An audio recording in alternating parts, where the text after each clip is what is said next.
Welcome to The Deep Dive. Today, we're tackling something that, well, I think pretty much every English learner runs into. Those moments where you hear something and the words just don't quite connect. Mm-hmm.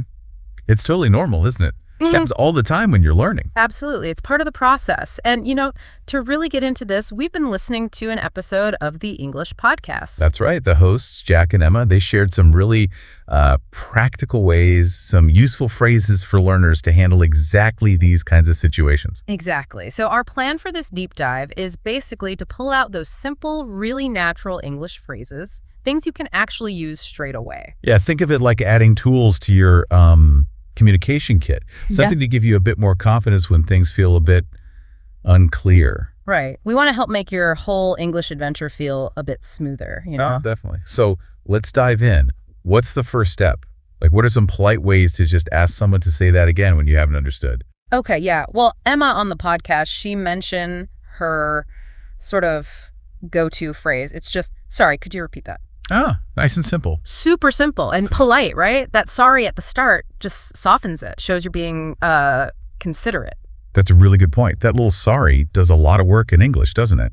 It kind of flags it as a polite request. Yeah. Okay, so you ask them to repeat it, but what if you still don't quite get it? Maybe it's just too fast. Yeah, that happens. And Emma had another great one for that. Could you say that more slowly? Okay. And this is so useful because, let's be honest, native speakers, we often talk really fast. We do, without even thinking about it. Exactly. So asking someone to slow down is completely fine. Jack even mentions sometimes he needs to ask that. Right. And it's important to normalize that, isn't it? It's not about you, the learner, failing. It's just, well, spoken language can be fast. Needing to adjust the focus slightly. Yeah, exactly. A different speed can bring clarity. And usually, people are happy to help. Right. If you ask them to slow down. Oh, definitely. As Jack and Emma pointed out, most people appreciate that you're making the effort to understand. It shows you're engaged in the conversation. Good point. Okay, so those are direct requests for repetition or slowing down.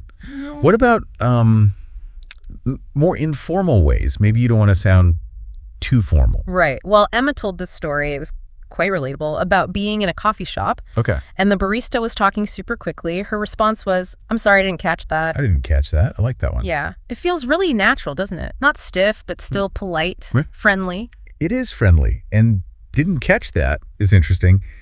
It almost subtly suggests the problem might have been the delivery, like the speed, rather than just your understanding. Oh, yeah. I see that. It's a gentle way to put it, not blaming yourself entirely. Exactly. Okay, so what about situations where maybe you hear the words okay, but the meaning isn't clear? Or maybe there's one specific word you just don't know. Ah, right. Seeking clarification. This is super important. Jack highlighted a really key phrase here. Could you explain that, please? Useful. Very useful. Definitely.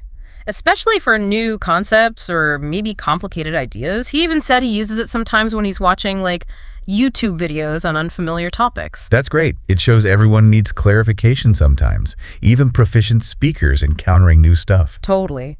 And building on that, sometimes it is just one word, one single word that's blocking your understanding. What's the best way to handle just that?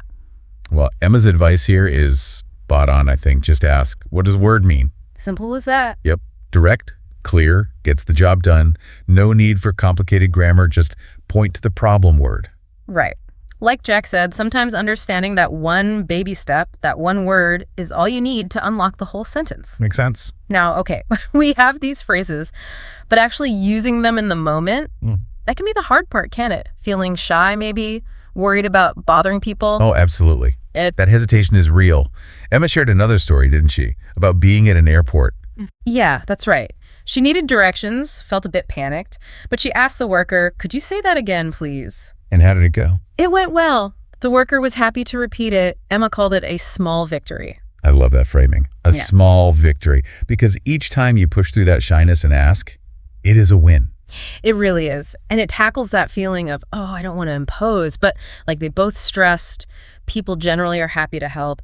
Asking actually leads to better communication for everyone. It does. And thinking bigger picture here, your learning environment matters too, doesn't it? Hugely. Having friends who are patient or good teachers, understanding classmates, that makes it so much easier to feel comfortable asking when you're stuck. Totally. And linked to that is your own mindset, how you think about your learning. Emma said, mindset is everything. That's key. Really believing it's okay to make mistakes. Yeah. And maybe even more importantly, that it's okay to say, I don't understand. That can be so freeing. It really can. Jack had a great line too, didn't he? Mistakes are baby steps too.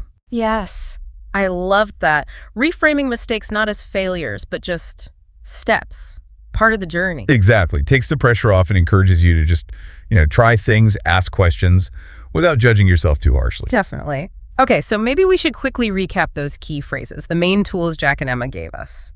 Good idea. Let's list them out. Think of these as essentials for your English literature backpack, as Jack put it. Right. So, number 1. Sorry, could you repeat that? Then. Could you say that slower? Or maybe could you say that more slowly? Both work. Yep. Then the more informal one. I didn't catch that. Nice. And for clarification, could you explain that, please? And finally, for a specific word, what does word mean? Got it. Those are 5 really solid tools. Definitely. And like Emma said, every time you actually use one, that's a small victory. And those small victories, as Jack reminded us, they add up. They become the big wins in your English learning journey eventually. So true. So just to wrap up our deep dive today, we've basically looked at some simple but really powerful phrases you can use whenever things get a bit confusing in English. Yeah, straightforward stuff you can put into practice. And please remember, feeling confused sometimes. Totally normal. It's just part of learning a language. Don't let it get you down. Absolutely. So maybe a little action for you listening. Just choose one.